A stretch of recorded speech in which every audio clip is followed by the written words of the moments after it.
सिनेक्राफ्ट explaining don't move. कहानी की शुरुआत में आयरिस नाम की एक महिला को दिखाया जाता है जो गहरी नींद से जागती है।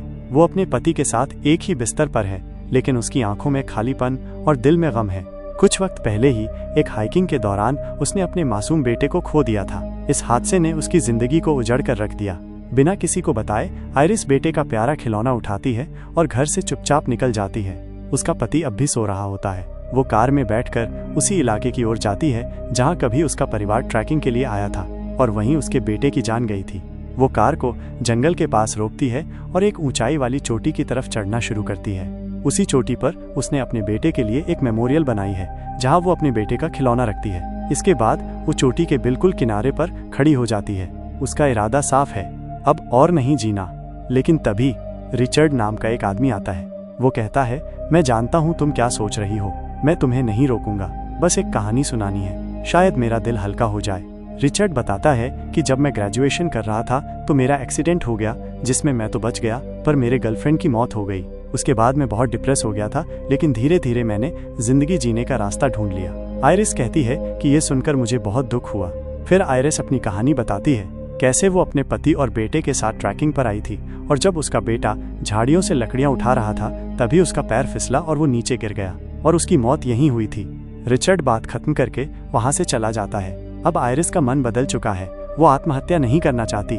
नीचे पहुंचकर जब वो अपनी गाड़ी के पास आती है तो पाती है कि रिचर्ड की कार उसकी कार के ठीक पास में खड़ी है। वो अपनी कार तक नहीं पहुंच पाती, तभी रिचर्ड दोबारा आता है। इस बार उसके हाथ में एक छाता है, लेकिन आयरिस को छाता देख के थोड़ी अजीब लगता है क्योंकि मौसम पूरा साफ था, और अचानक वो आयरिस को करंट देकर बेहोश कर देता है। दरअसल ये कोई आम छाता नहीं, एक इलेक्ट्रिक शॉक डिवाइस है। आयरिस को जब होश आता है वो खुद को बांधे हुए पाती है। रिचर्ड ने उसे अगवा कर लिया है। वो पुलिस से संपर्क करने की कोशिश करती है अपनी स्मार्ट वॉच से, लेकिन जंगल में नेटवर्क नहीं आता। उसे याद आता है कि जब वो घर से निकली थी तब उसने एक छोटा चाकू अपनी जेब में रखा था। वो धीरे धीरे अपने हाथ खोलने की कोशिश करती है और रिचर्ड को अपनी गर्लफ्रेंड की बातों में उलझाने की कोशिश करती है, लेकिन रिचर्ड साफ कहता है, मुझे पता है तुम क्या कर रही हो। तभी वो हाथ खोल लेती है और अचानक रिचर्ड पर हमला करती है। दोनों की गाड़ी हादसे का शिकार हो जाती है और दोनों बाहर गिरते हैं। यहाँ रिचर्ड एक भयानक सच्चाई बताता है।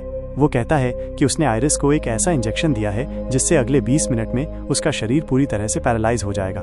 वो देख और सुन सकेगी लेकिन हिल नहीं पाएगी। आयरिस जान बचाने के लिए वहां से भागती है और अपनी घड़ी में 20 मिनट का टाइमर सेट करती है। जैसे जैसे वक्त बीतता है उसका शरीर काम करना बंद करता जाता है। एक हाथ और एक पैर अब सुन्न हो चुके हैं। वो किसी तरह एक पेड़ की जड़ में जाकर छुपती है, लेकिन चींटियों की वजह से वहां से भागना पड़ता है। रिचर्ड उसे देख लेता है, लेकिन आयरिस नदी में कूद जाती है। तेज बहाव उसे दूर ले जाता है। उसके पास अब सिर्फ 1 मिनट है। वो किसी तरह नदी से बाहर निकलती है और घास पर गिर जाती है। अब वो पूरी तरह से पैरालाइज हो चुकी है। तभी वहां आता है एक बूढ़ा आदमी। वो देखता है कि आयरिस बेसुध पड़ी है। वो उससे सवाल करता है, क्या तुम मुझे देख सकती हो? वो पलकें झपकाकर हाँ कहती है। क्या तुम हिल सकती हो? 2 बार पलकें झपकती है यानी ना। बूढ़ा उसे ट्रॉली में बिठाकर अपने घर ले जाता है ताकि पुलिस को बुला सके, लेकिन तभी दरवाजे पर दस्तक होती है।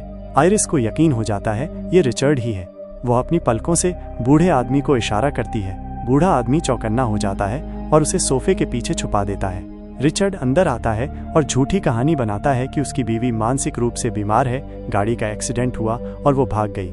वो रोता है, इमोशनल बातें करता है। बूढ़ा आदमी थोड़ा पिघलता है, लेकिन तभी उसे कुछ शक होता है। रिचर्ड ने कहा था कि उसके पास फोन नहीं है, लेकिन उसकी जेब में फोन वाइब्रेट करता है। अब रिचर्ड का असली चेहरा सामने आता है। रिचर्ड बूढ़े आदमी को कहता है, वो लड़की कहाँ है बता दो वरना मैं तुम्हें मार दूंगा। बूढ़ा आदमी कहता है, कोशिश करके देख लो। ये बूढ़ा आदमी बहुत ताकतवर होता है। वो रिचर्ड को दूर फेंक देता है और तभी किसी तरह से रिचर्ड के हाथ पे एक चाकू लग जाता है और उससे वो उस बूढ़े आदमी को मार देता है। आयरिस सब कुछ देख रही होती है। उसे बहुत दुख होता है क्योंकि उस मासूम बूढ़े आदमी की मौत उसकी वजह से हुई। रिचर्ड को अब पता है कि ये पुलिस आने वाला है क्योंकि उस बूढ़े आदमी ने पुलिस को कॉल कर दिया था। रिचर्ड अब घर में आग लगाकर वहां से निकल जाता है। आयरिस अब थोड़ी थोड़ी हिल पा रही होती है। वह खिड़की की पर्दा हिलाती है और रिचर्ड बाहर से ये देख लेता है। वो अंदर आता है और सोफा के पीछे आयरिस होती है। वो आयरिस को फिर से उठा ले जाता है और उस बूढ़े आदमी के ट्रक को लेके वो से चला जाता है। अब वो अपने पुराने केबिन की ओर जा रहा होता है, लेकिन तभी उसकी बेटी का कॉल आता है। कॉल में उसकी बेटी कहती है, मैं और मम्मी शाम तक केबिन में पहुंच रहे हैं। रिचर्ड को बहुत गुस्सा आता है। फिर रास्ते में पेट्रोल खत्म हो जाता है और एक गैस स्टेशन पर रुकता है। पेट्रोल भरने के बाद रिचर्ड देखता है वहां पर कार्ड एक्सेप्ट नहीं हो रहा है, जिस वजह से वो अंदर जाता है पेमेंट करने के लिए। तभी एक बच्चा आकर आयरिस से हाय कहता है, लेकिन बच्चा कुछ समझ पाता उससे पहले उसकी मोम आ जाती है और उसे कुछ अजीब लगता है, पर इससे पहले वो कुछ समझ पाती रिचर्ड जाता है और वो वहां से निकल जाता है। अब वो जंगल के उसी हिस्से में पहुंचता है जहां उसका एक्सीडेंट हुआ था। वो अपनी कार को स्टार्ट करने की कोशिश करता है पर वो स्टार्ट नहीं होता। फिर वो अपनी कार को बूढ़े आदमी के ट्रक से बंधने लगता है, जिससे वो अपनी कार को टो करके ले जाएगा। पर ऐसा वो कर पाता उससे पहले वहां पर एक पुलिस आता है और रिचर्ड से पूछताछ करने लगता है।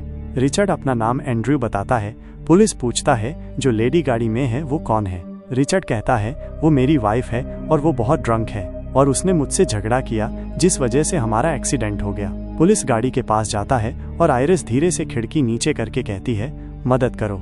पुलिस सब समझ जाता है, लेकिन रिचर्ड अचानक हमला कर देता है और पुलिस को मार देता है। फिर उसे गाड़ी में डाल के गाड़ी को जला देता है। आयरिस के पास अब वो सिरिंज होती है जिससे रिचर्ड ने उसे पैरालाइज किया था। वह रिचर्ड को वही दवा देना चाहती है। वह उसे उकसाती है, आज तुम्हारा दिन बुरा है ना। रिचर्ड गुस्से से भर जाता है और मौका देख के आयरिस उसे पैर पर वो इंजेक्शन लगा देती है, लेकिन उसका हाथ ठीक से काम नहीं कर रहा होता। वो इंजेक्ट नहीं कर पाती। रिचर्ड इंजेक्शन फेंक देता है और कहता है तुम्हें केबिन में ले जाके मुझे तुम्हारे साथ बहुत मजा करना था, पर मेरी वाइफ और मेरी बेटी वहां आ रहे हैं, इसलिए मैं तुम्हें झील में डुबा दूंगा। और रिचर्ड उसे बोट में ले जाकर झील के बीच ले जाता है। आयरिस देखती है रिचर्ड के पीछे एक चाकू है। अब आयरिस को चाकू चाहिए। वो कहती है मेरी जेब में मेरे बेटे का खिलौना है, आखिरी बार वो मुझे दे दो। रिचर्ड जब झुकता है आयरिस उसका चाकू छीनकर उसकी गर्दन पर हमला कर देती है। रिचर्ड पानी में गिर जाता है। उसकी गन बोट में रह जाती है। आयरिस गन उठा लेती है और गोलियां चला देती है।